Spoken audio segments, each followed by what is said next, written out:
Hi everyone, in this short and simple video I'm going to show you how to take a Category 6 cable and connect it to a Category 6 jack. Now it doesn't matter whether this is Category 6 or whether it's Category 5, same thing with the cable, Category 6, Category 5, the process is still the same.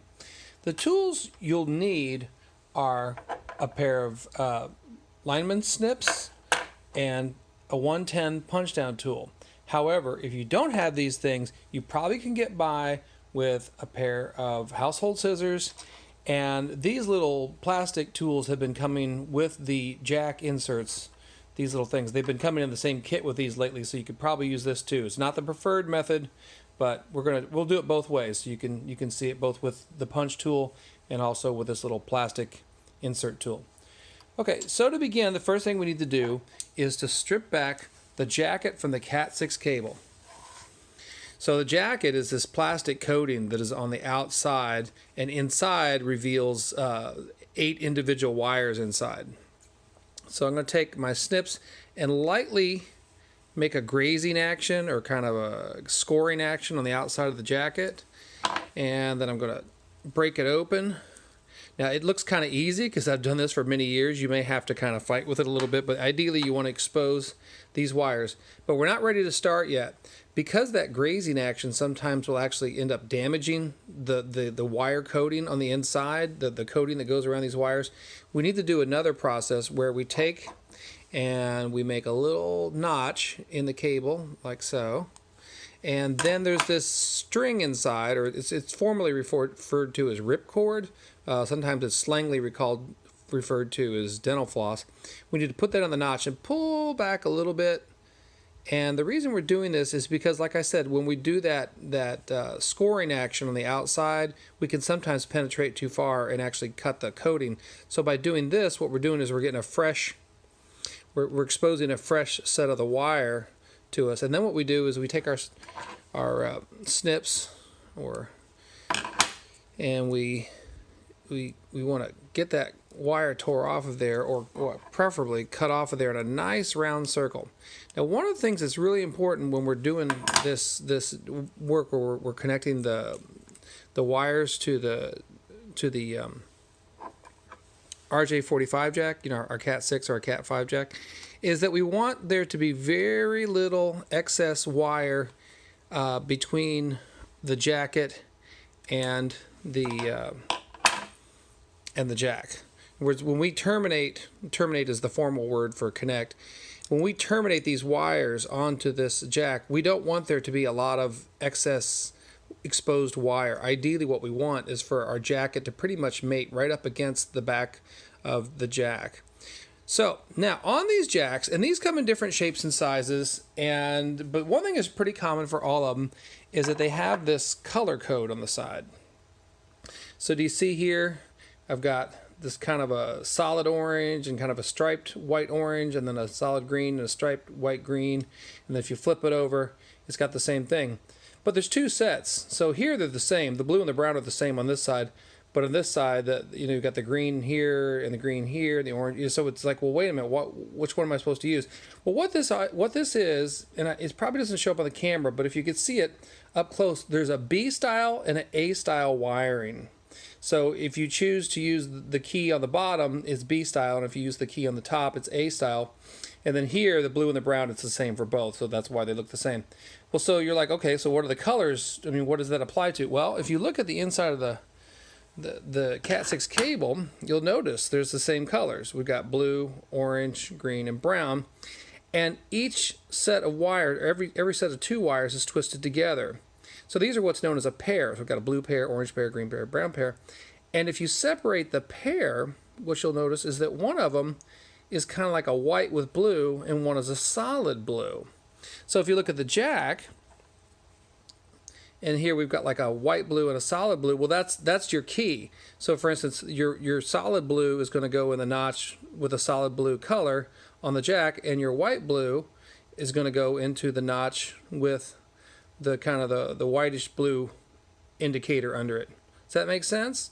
All right, so all you got to do is just line up the colors. And then, like I said, there's an A style and a B style. The B style is on the bottom, the A style is on the top. And then what you want to do is if you're not sure, use B style, because that's the most common. But ideally what you want to have happen is your method of A or B needs to line up with whatever your patch panel is. Like I said, if in doubt, use B, because that's the most common. All right, now what we're going to do is we're going to take and we're going to lay these wires into the notches before we actually do the termination part. So what you have to do is kind of get them on the sides they need to be, like so. And I'm doing this probably a little slower than I normally would because I'm trying to do it for the camera, so it's a little trickier for me. And then what you do is you untwist these wires so that they're loose enough that you can get them into the individual slots. So I want to get the blue into the blue slot here. Okay, I want to get the brown into the brown slot. And these color codes that are on these jacks, they'll be in different spots depending on what brand you get. Like a Leviton's color pattern might be different from, say, like a Hubble's. So so you do need to pay attention to the individual color codes. So I'm going to do my green. Okay, so I got those wires all fed into the appropriate slots. Before we start doing any cutting or punching down or terminating, we just want to do one more quick check just to make sure that we got our colors right, because we don't want to get done and then find out we got our colors wrong. Okay. Oh, looks like I got this one. Oh, this one's right. Okay. All right, so the termination tool is referred to as a 110 punch down tool or impact tool. So you see this little blade on here? There's a shorter side and a longer side. The shorter side is the non-cut and the longer side is the cut side. So this is designed to fit right down into these little slots, right? So I want the shorter side on the inside and the longer side on the outside, because I want, when I push down, it's going to force that wire into some metal teeth down there, and then this longer side is actually going to cut the excess wire off of here. I'm going to do it with this first, and then I'll do it with the with that little plastic tool next, so we can see what that's like.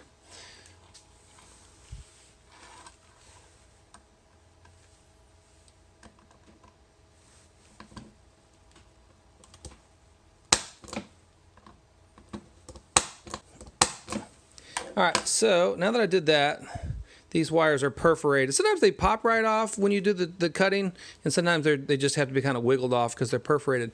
Now, unfortunately, on this little plastic tool, there is no cut mechanism, so I'm going to have to do it and then go back and cut them afterwards. So this little thing is a little plastic tool that I've seen comes with the jacks lately sometimes. They didn't used to, but I guess since it's become more of a do-it-yourself kind of endeavor, they've started including these. So I'm going to use this thing to push the little wires down into the slots.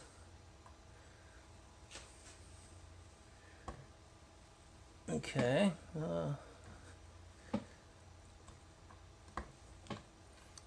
Alright, got those all pushed down, but because there's no cut on there, these are not perforated.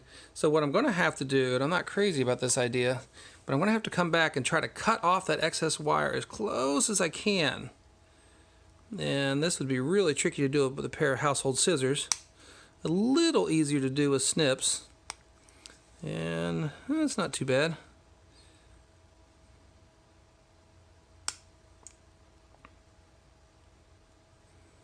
Okay, so that's what you want it to look like when you're done.